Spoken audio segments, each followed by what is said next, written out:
Good morning प्यारे बच्चों। Next chapter हम लोग का है fibres to fabric. Fibre to fabric. अब फाइबर टू फैब्रिक से में हमें कह सकते हैं कि रेशम से बने वस्त्र या रेशम जो वस्त्र हम बनाते हैं वो रेशम से कैसे बनते हैं, मतलब रेशम कहाँ से बनते हैं, रेशम से धागे जो बनाते हैं धागे कहाँ से बनते हैं उसके अकॉर्डिंग। तो अब यहाँ पे हमको ये देखना है फाइबर टू फैब्रिक। अब फाइबर टू फैब्रिक की अगर हम बात करें तो अब इसमें ये कह रहे हैं कि इन क्लास सिक्स में आप पढ़ चुके हैं, you have learned about some fibres obtained from plants. आपको ये मालूम है क्लास 6 में आप पढ़े हैं कि कुछ फाइबर्स ऐसे होते हैं जो प्लांट से फार्म होते हैं, प्लांट से बनते हैं। You also learn that wool and silk fibres are obtained from animals. और यहाँ कह रहा है कि you also learn that wool and silk, कुछ wool and silk fibres obtained from the animals. कुछ वूल एंड सिल्क किससे फार्म होते हैं? एनिमल से फार्म होते हैं। Wool is obtained from the fleece hair of sheep of yard. अब कह रहा है कि जो यहाँ पे वूल फार्म होते हैं, wool obtained from the fleece hair, वह हेयर से, किसके हेयर से? शीप एंड याक के हेयर से फार्म होते हैं। Silk fibres come from cocoons of the silk moth. कह रहा है कि सिल्क फाइबर, जो सिल्क फाइबर्स है, come from the cocoons to the silk moth, मतलब सिल्क का एक कोकून्स, उसकी एक कीड़े होते हैं जिसके कोकून्स या प्यूपा से कह लीजिए कि उससे भी हम सिल्क को फार्म करते हैं। Do you know which part of ships body ills fibres. कह रहा है कि डू यू नो, क्या आप जानते हैं कि part of the sheep body में, शिप में वूल कहाँ से फार्म होते हैं? Are you aware how these fibres are converted into the woollen yarn that we buy from the market to knit sweater. जो हम लोग मार्केट में sweater, shawl and so on जो हम लोग लेते हैं, पहनते हैं या यूज करते हैं, वह मार्केट में कहाँ से आते हैं? Do you have any idea how silk fibres are made into silk which is woven into saris. जो हम लोग मार्केट से कह लीजिए कि स्वेटर, शाल, साड़ीज या एंड सो ऑन जो लेते हैं वो सब कैसे, कहाँ से फार्म होते हैं। In this chapter we shall try to find answer to this question.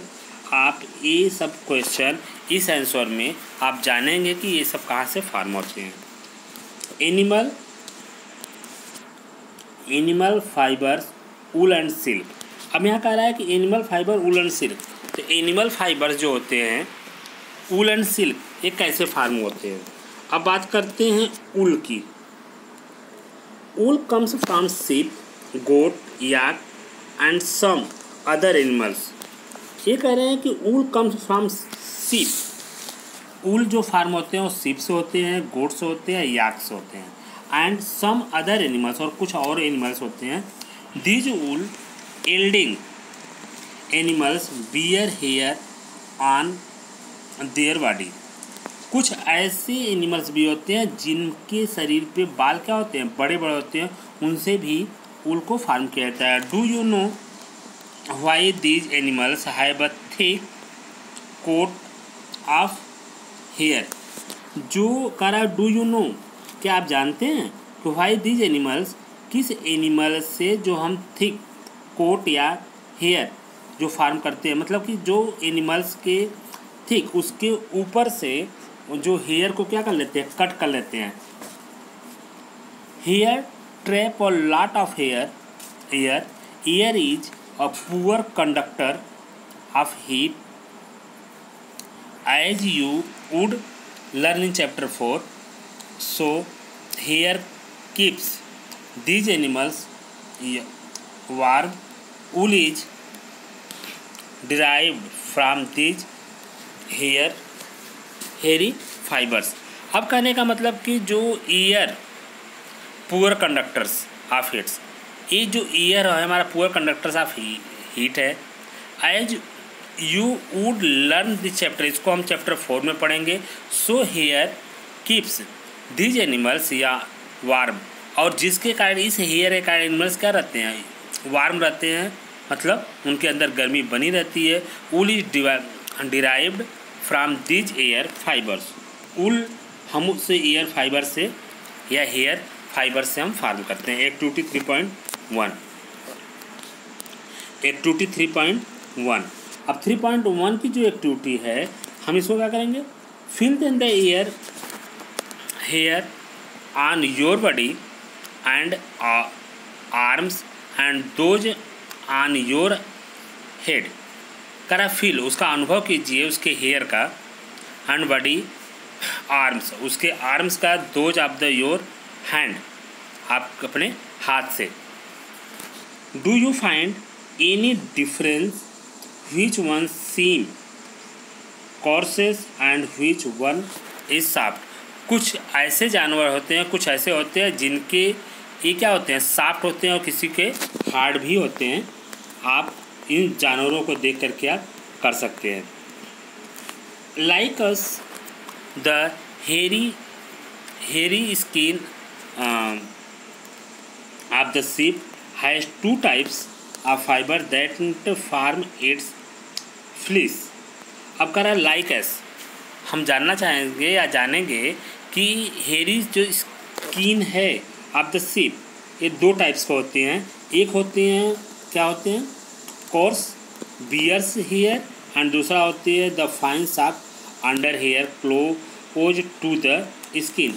एक कोर्स बियर हेयर होते हैं और एक होते हैं द फाइन सॉफ्ट, एक के थोड़े से हार्ड होते हैं और एक के थोड़े से सॉफ्ट होते हैं, और जो उनके बाल बड़े बड़े होते हैं। To fine hair provided then the fibres for making wools.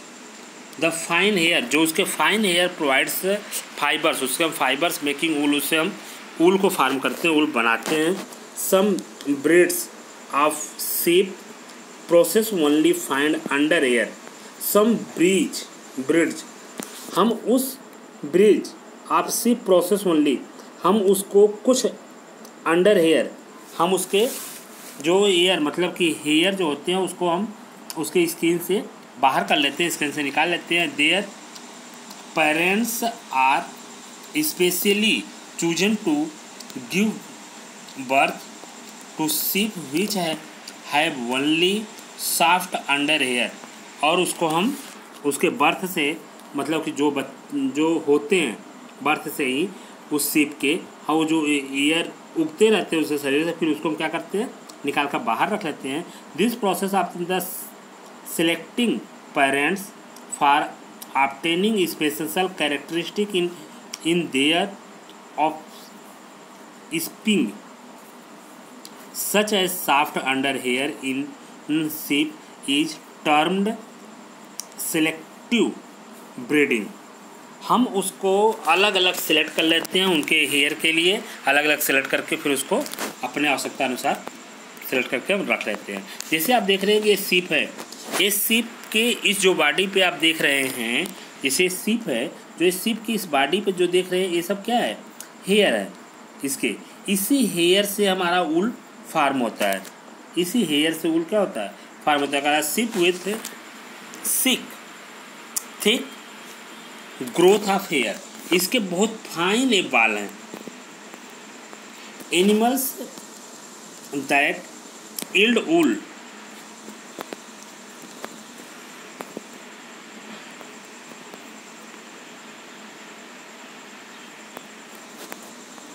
Animals that yield wool। अब एनिमल्स से कैसे वूल फार्म होते हैं, यील्ड से वूल कैसे फार्म होते हैं। Several breeds of sheep are found in different parts of your country. आप अपने कंट्री में देखेंगे जो शिप्स हैं उसकी different types. However the fleece of sheep is not the only source of wool. कह रहा है कि fleece of sheep is not only, केवल शिप ही केवल वूल के सोर्स नहीं है। Though wool commonly available in the market is, वो मार्केट में बहुत सारे वूल फार्म होते हैं। Ship wool, yak wool in common Tibet and Ladakh, Tibet and Ladakh. जो कह रहा है कि ये शिप वूल या वूल जो फार्म होते हैं वो तिब्बत और लद्दाख में फार्म होते हैं। Angora wool is obtained from the angora goats. Angora जो फार्म होते हैं वूल, वो किससे फार्म होते हैं? अंगोरा गोट्स से। Found in hilly region such as Jammu and Kashmir, वो कहाँ फार्म होते हैं? जम्मू एंड कश्मीर में। Wool is also obtained from goat hair, the under fur of Kashmiri goat is soft. कह रहा है कि वूल इज आल्सो ऑब्टेन्ड, जो आल्सो फार्म होते हैं फ्रॉम द गोट हेयर, वो क्या होते हैं? गोट हेयर, बकरी के बाल होते हैं। Under fur the Kashmiri goat is soft, Kashmiri goat जो होती है वो क्या होती है? बहुत सॉफ्ट होती हैं। It is woven into fine shawls called the pashmina shawls. ये कह रहा है कि जो वूल्स फार्म होते हैं सेवल्स, मतलब जो एक कश्मीरी साल होती है जिसे लोग कहते हैं, वो उसी से फार्म होते हैं। किससे? कश्मीरी गोट से। The fur hair on the body of camels is also use wool. कहा कैमल से, कैमल के हेयर से भी वूल फार्म होते हैं। Llama and alpaca found in South America also yield wool. ये कह रहा है कि अल्पाक, लेमना एंड अल्पाक होते हैं एंड ये कह रहा है साउथ अफ्रीका में ऐसे पाए जाते हैं। किसी कैमल से जो फार्म होते हैं। Activity 3.2 collect the picture of animals whose their is used as wool, stick them in your scrap books. आप कलेक्ट करिए, सारे पिक्चर को कलेक्ट करके अपने स्क्रैप बुक में उसको फार्म कीजिए, बनाइए। If you are unable to get pictures, आप उसको अनेबल, जो पिक्चर्स अनेबल हैं उसको आप कलेक्ट करिए, या जो आपको जानवर ऐसे मिलते हैं उसको आप कलेक्ट करके अपने कहाँ स्क्रैप बुक में फार्म करिए। Type of the draw them from the one give in this book, जो कि इस बुक में कुछ दिए गए हैं। Find out word for sheep, goat, camel and yak in your local language and also in other language of our country। कह रहा है कि find out the words of the sheep। आप इसके बारे में जानिए कि गोट, sheep, गोट, कैमल्स एंड याक्स, ये सब कहाँ कहाँ किस किस जगह किस किस कंट्री में पाए जाते हैं और कहाँ पे उसका कैसा ऊन होता है। जैसे यहाँ पे दे रहा है याक, ये याक है, ये क्या है? लेमना है, ये क्या है? कैमल है, ये क्या है? अल्पाक है, और ये क्या है? अंगोरा गोट्स है, ये क्या है? गोट है, and so on. Activity 3.3 procure outline maps of India and the world. Find out the mark and mark the place on the map where you find animals that provides wool. Use different colors to denote the location for different wool yielding animals। कह रहा है कि आप अपने एक chart बनाइए जिसमें एक मैप बनाइए। उस मैप में अलग अलग कंट्री के, अलग अलग प्लेस के, अलग अलग वूल को आप, या अलग अलग उसको आप क्या कीजिए, कलर कीजिए, कलर करके उसको डिस्क्राइब करिए।